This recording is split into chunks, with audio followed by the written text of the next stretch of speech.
Welcome. The video of rock formation. Before going to the rock formation, I will explain you the composition of layer of Earth's surface. So, the Earth interior has been divided into three parts. First is the crust, and the second one is the mantle, and the third one is the core. Crust. Crust is the uppermost part of the earth. Its thickness is 2876 km and it is subdivided into two sublayers. First is silicon and aluminium. It is the upper continental crust and it contains of layer of rocks like igneous, sedimentary and metamorphic, which are exposed at the land surface. The second one is silica and magnesium. It is the lower continental crust. Its thickness is about 22 km.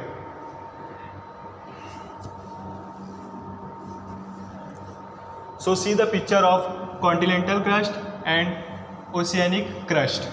Continental crust is less dense as compared to ocean crust. Then we will come to the second part of the earth interior, mantle.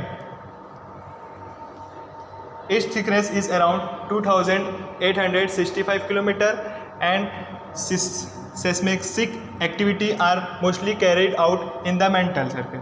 It is lie between the molten iron core and crust surface. The third one is the core. It is separated from the mantle by Württemberg-Reichert. It does not form seismic waves. Its outer core thickness is 2300 km and inner core thickness is 1200 km. Now we will discuss about the types of rocks. Types of rock, basically three types: igneous rock, sedimentary rock and the metamorphic rock. And we will further discuss about igneous rock. Igneous rock derived from the Latin word ignis, which means fire. When you hear fire, you think about rock have some connection with the fire. Igneous rock form when volcanic eruption occur. Igneous rock form when magma cools and crystallize either at the volcanic surface of the volcano or either inside the crust. All magma develop on the lower crust or the upper mantle because of the intense heat there. Igneous rock can have been different composition or different types depending on the condition of the cooling. For example, two rock from identical magma can become either rhyolite or granite depending on whether they cool quickly or slowly. The igneous rock are three types of rock. When a volcanic eruption occurs, then magma exits from the volcano, and some magma cools down in the surface of the crust. Those magma which cools on the surface of the earth is known as the extrusive rocks. And some amount of magma which could not come outer and cool in the inside of the volcano, in the inside of the volcano, and this inside of the volcano is known as the intrusive rock. Extrusive rock cools very quickly, so they are very small inside, and the crystal inside solid are very small. Because they cool very quickly, which stop the crystal growth. While in the intrusive rocks, it takes millions of years in chamber of pre-existing rock. So slow cooling allows individual mineral grain to grow very long, forming rock with the visible large crystal. The example of extrusive igneous rock are the ophidian, pumice, rhyolite, andesite, basalt, scoria.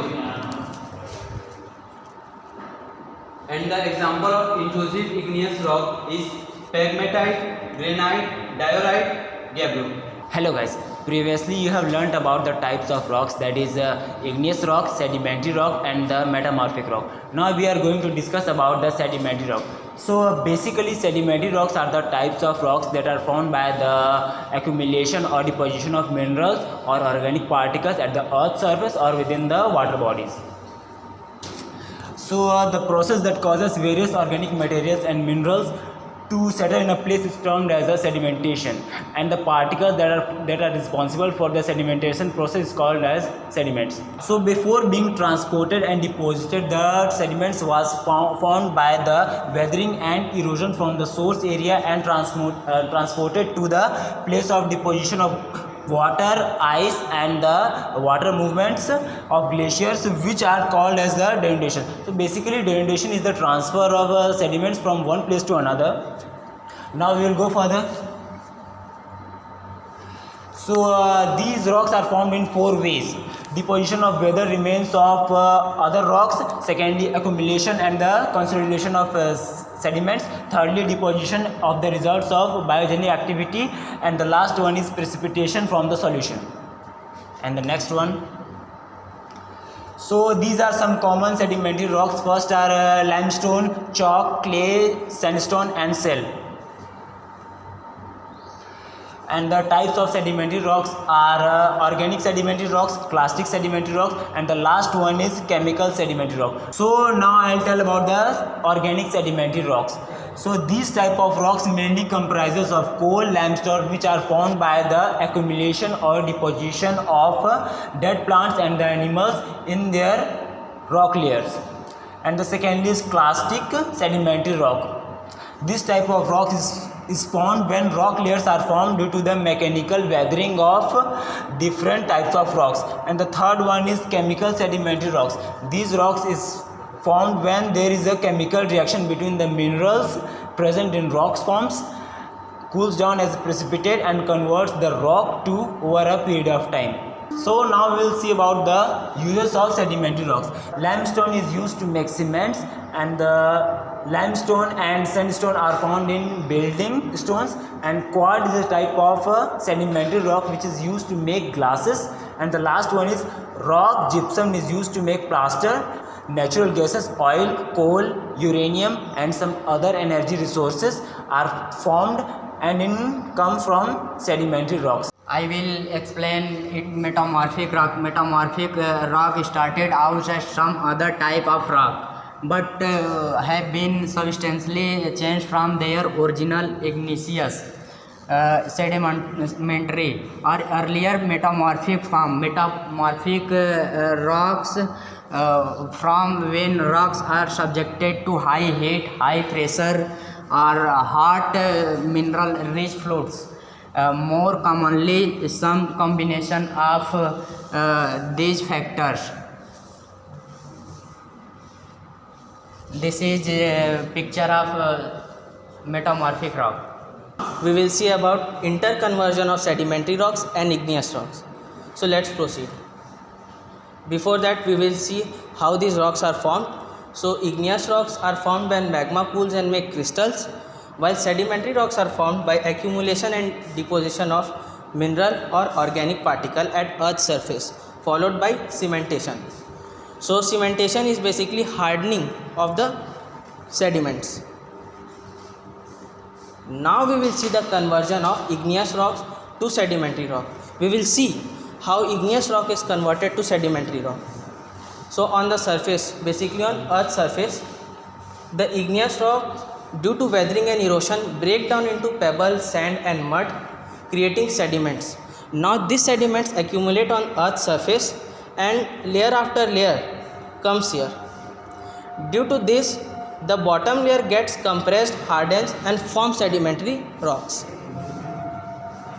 Now we will see the conversion of sedimentary rock to igneous rock and also metamorphic rock to igneous rock. So what happens is these rocks, due to thrust, get deep inside the earth, and due to earth's heat they melt up. When they melt up, they form magma, and when this magma cools down, we can get igneous rock once again. So this process is also called rock cycle, and it takes millions of years to complete. So now we will proceed further to study rock cycle. So today I am going to explain you about the rock cycle. So the rock cycle is basic concept in geology that describes transition through geological time among the three main rock types, that is igneous, sedimentary and metamorphic. Rock type is altered when it is forced out of its equilibrium condition. For example, an igneous rock such as basalt may break down and dissolve when exposed to atmosphere, or melt as it is undergoes certain condition.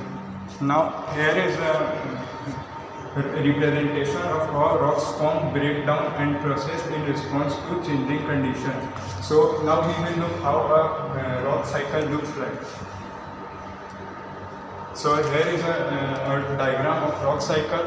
Here igneous rocks, when undergoes weathering and erosion, is converted into sediments, and which further when undergoes lithification is converted into sedimentary rocks, and further when it goes under metamorphism is converted into metamorphic rocks, and when it is further goes under partial melting it converts into magma, and when it undergoes under solidification it is converted back into igneous rocks.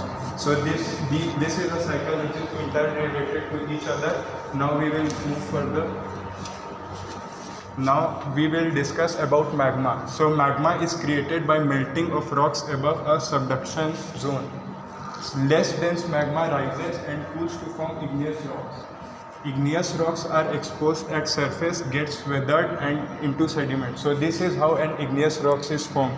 The rocks are exposed at surface, gets weathered and it forms into sediments. Sediments transported to low area, buried and hardened into sedimentary rocks. Sedimentary rocks heated and squeezed at depth to form metamorphic rocks. So metamorphic rocks are formed when sedimentary rocks are heated and squeezed to depth to form Metamorphic rocks may heat up and melt up to depth to form magma. So when we heat up and melt the metamorphic rock, it gets converted again into magma. So that was all about rock cycle, and we are concluding the presentation here. Thank you.